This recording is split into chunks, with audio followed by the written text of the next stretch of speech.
Contestant number 4, Gajan Suryakumar, Sugar and Spice. Sugar and Spice, Gajan Suryakumar.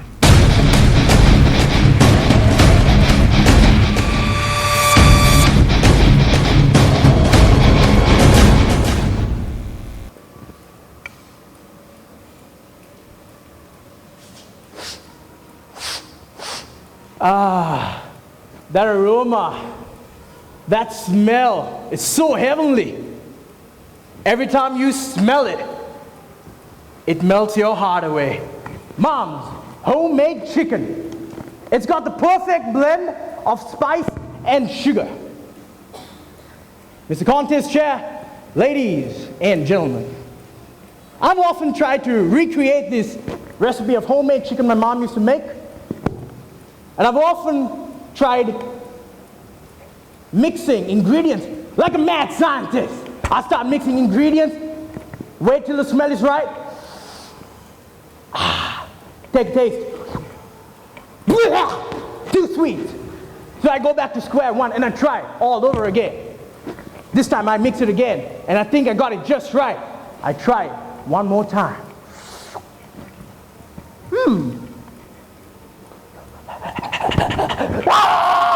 It's spicy! Ladies and gentlemen, I could never get the perfect blend to this homemade chicken recipe.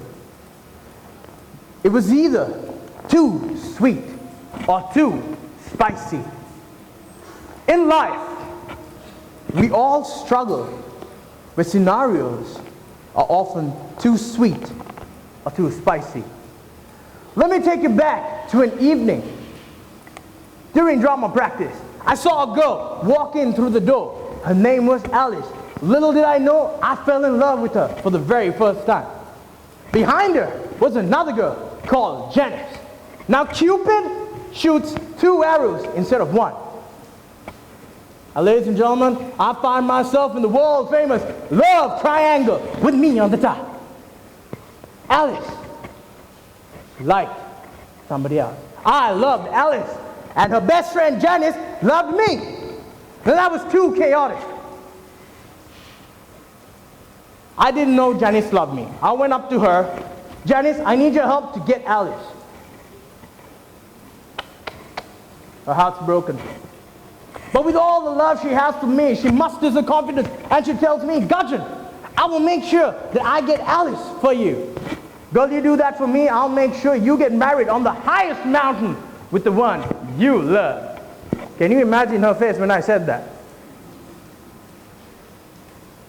Ladies and gentlemen, little did I know that Alice liked Kevin. Now I have no idea who Kevin really is. This love triangle became a love rectangle. Alice loved Kevin. Kevin loved Alice. I loved Alice. Janice loved me. And for some reason, Kevin and I became friends. Too chaotic, too spicy. I couldn't handle that recipe. I had to let it go. Another scenario in my life was when I was invited to one of the hottest parties in Sri Lanka. Now you know when it's the hottest parties, the hottest ladies are gonna be there. So I needed to make sure I get there on time. So I go to my dad. He's a man of order, punctuality, and the utmost discipline. He makes sure that I am punctual for any event. So I tell my dad, Dad, I gotta go to a party. What time does the party start? 7 o'clock, I need to be there on time. Be ready at 6 o'clock. What? I go there, ready, 6 o'clock, my dad drops me. Nobody around. My dad clearly doesn't understand the concept of being fashionably late in Sri Lanka. Ladies and gentlemen, as the DJ starts playing music, I bring a girl into my arms. 8 o'clock was that time because that girl was so beautiful, I needed to record the memory. I pulled her into my arms, and as I'm about to take the first step, zzz, zzz, zzz, hello? Come outside. I go outside. Have you ever seen Frankenstein in a sarong? My dad in the car, wearing a sarong, Frankenstein's face. Get in the car. Right, the party just started. It's 8 o'clock. People go to sleep at this time. Be punctual. I want you to be punctual because I love you. My dad's love was too sweet for me to handle. Ladies and gentlemen, often in life, we find scenarios that can be too spicy or too sweet. Now, when I'm rattled in moments like this, I go to the one place that calms me, the kitchen. I sit in the corner and I see my mom making homemade chicken. And as she cooks, she says, "Do you want to know the secret to my recipe? I add a little bit of sugar, a little bit of spice, and that makes things quite nice."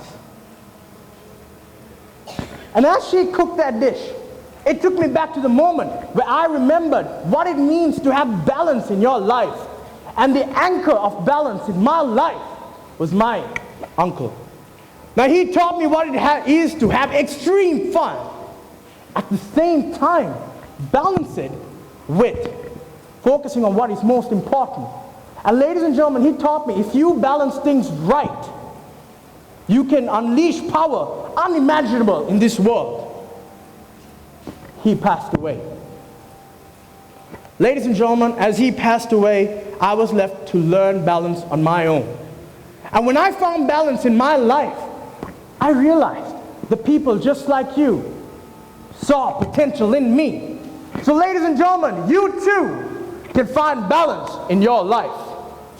And if you do that right, my mom's homemade chicken curry with a little sugar and a little spice, everything will be quite nice.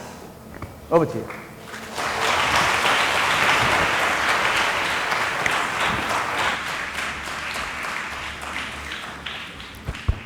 Contestant number 5, Oshad De Silva. A single incident. A single incident, Oshad De Silva.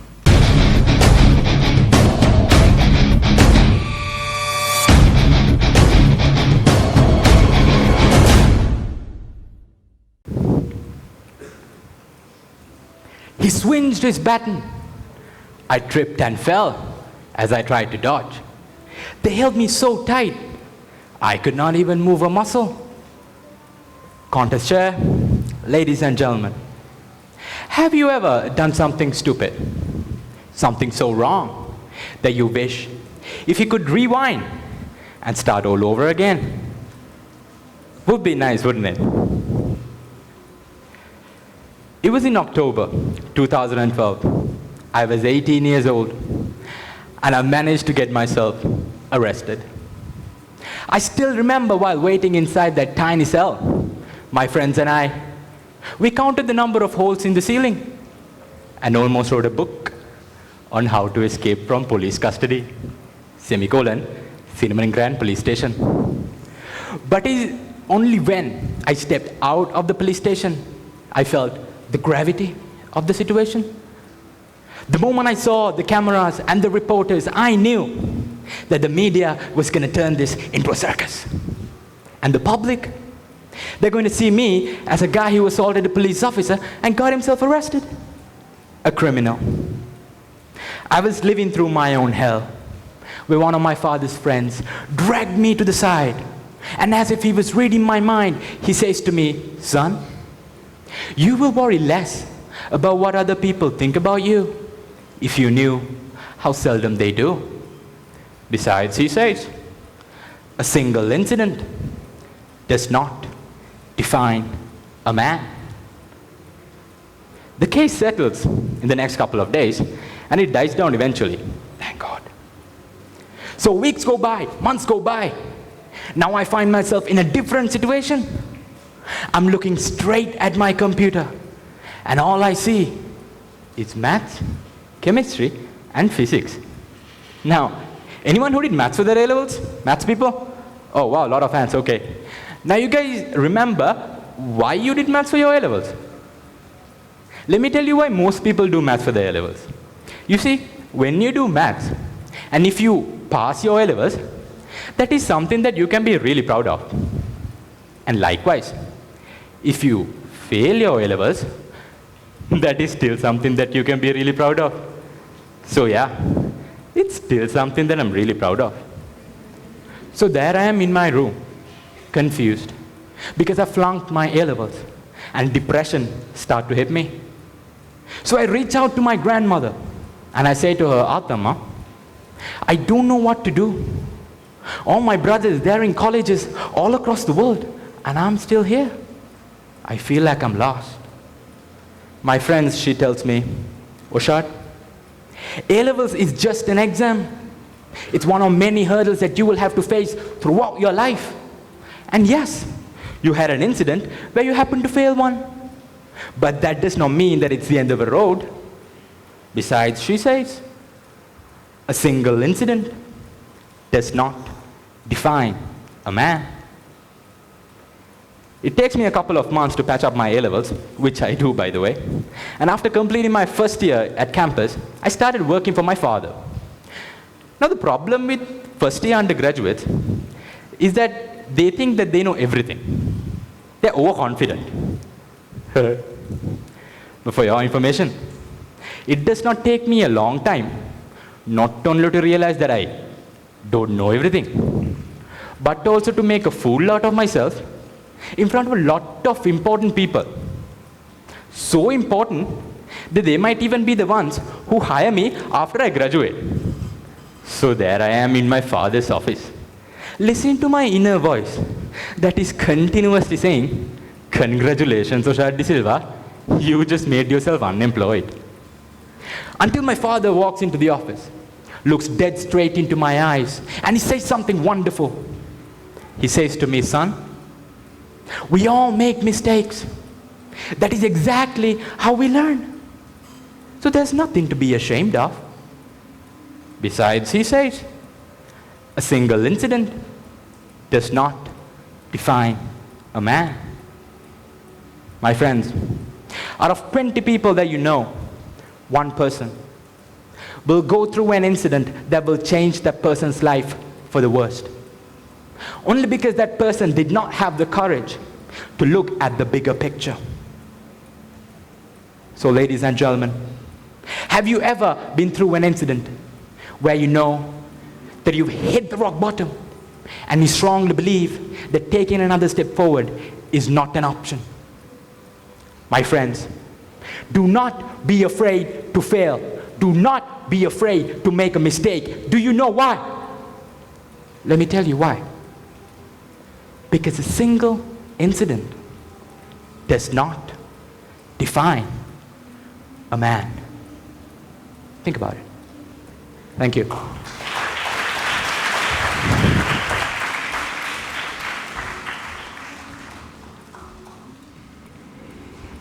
Contestant number 6, Sanduru Karunasiri. My superhero. My superhero, Sanduru Karunasiri.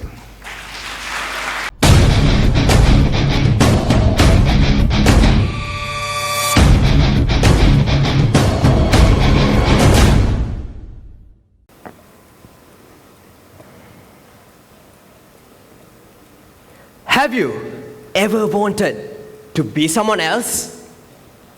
Ever tried to put on a mask of somebody else? Well, I have. Mr. Contestia, ladies and gentlemen, my life journey began with a lot of disappointments. Except for very few times I had won something. Defeat had been a part of my life. I wanted to change. Now, in your childhood, your parents always want you to be brave, be competitive, and be victorious.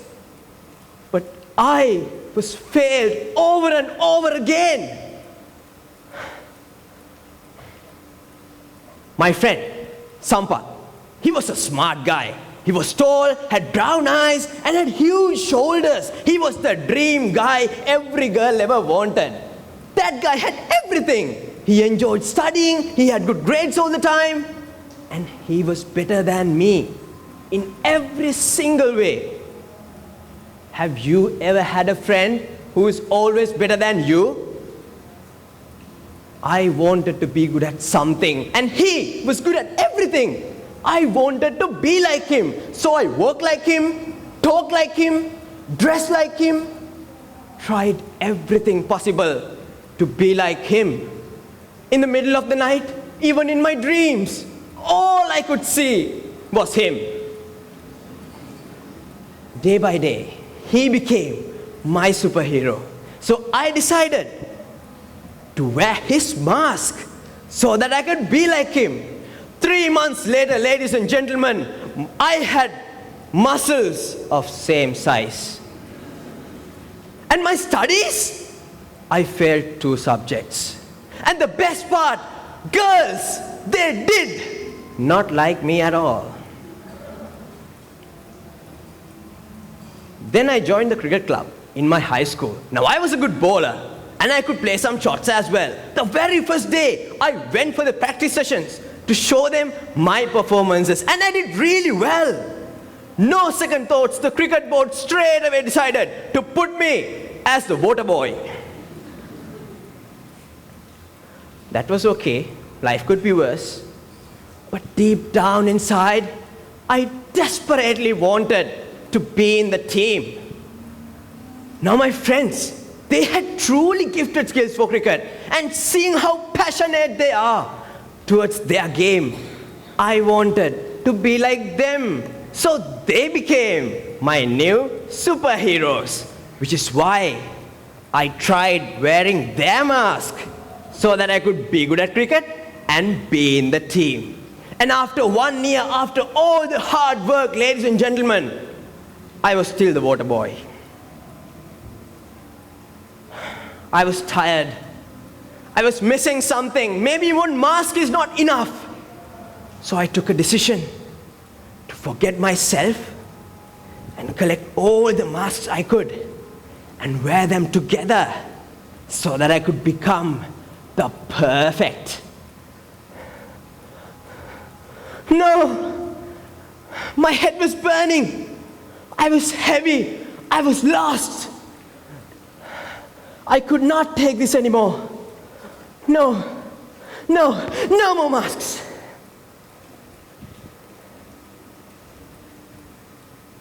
Have you ever tried to be someone else? I have. I've tried to be everyone else except myself. This is when I started looking at my life to see what I can do. I joined the Gavel Club and started public speaking. And the very first speech competition I took part, I became the first runner-up. After this competition, there was this pretty girl who came to me and she said, "Sandaru, even though you did not become the winner, you inspired all of us. Thank you so much." I wasn't wearing masks anymore. That was the real me she appraised. Wow! For the first time, I felt brave, competitive, and victorious. There might be people who are better than you, but it's okay. You might not be good at everything, but each one of you is good at something. Find that. Find what you are good at. There is a superhero living inside each one of us, sleeping and willing to come out. Find your superhero, wake him up, because he might not want to sleep anymore. Did you know Usain Bolt also used to be a cricketer? But he couldn't even make it to the school team, just like me. He ended up being the fastest man alive after he found his superhero. My best friend, Sampath, found his superhero, a brilliant engineer. My friends in the cricket team found their superheroes, cricketers. And the water boy found his superhero, a public speaker. Ladies and gentlemen, have you found your superhero? Is your superhero awake? It's time to wake him up. Superhero, wake up.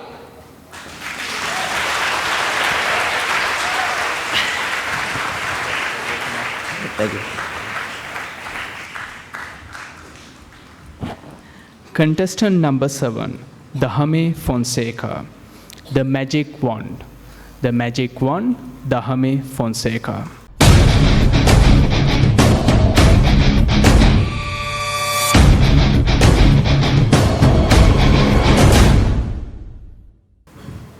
Hocus pocus alakazam, become Superman if you can. Dear contest chair, honorable panel of judges, ladies and gentlemen, do you believe in magic?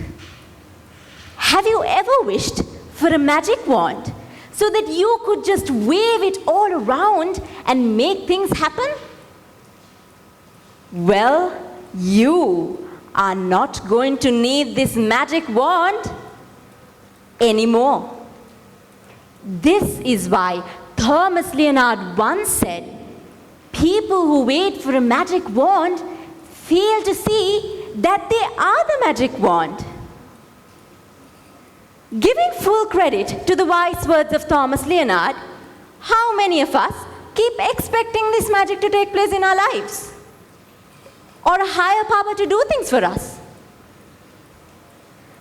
My semester exam period was a very busy time for me, as I was more interested in giving free advice and counseling to my heartbroken friend rather than studying.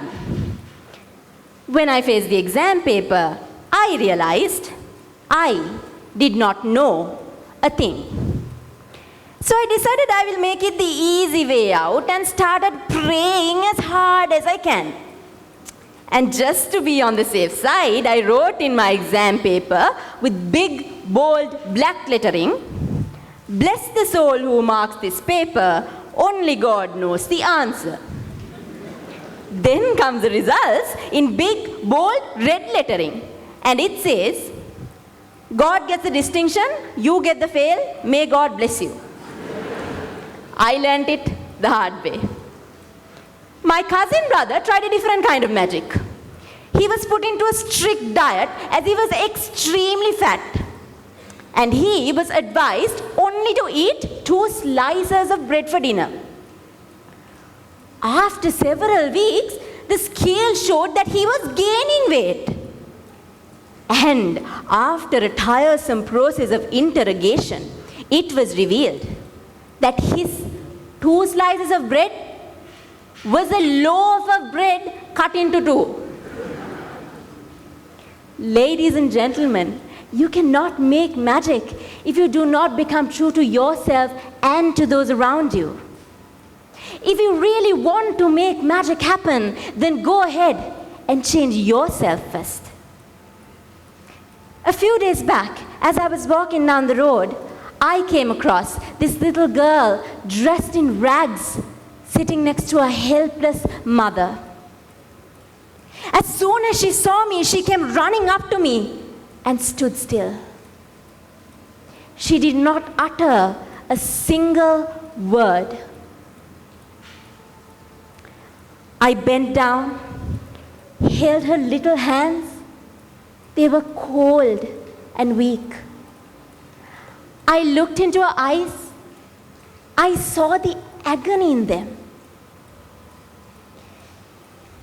I gave her the only packet of lunch I had in my hands.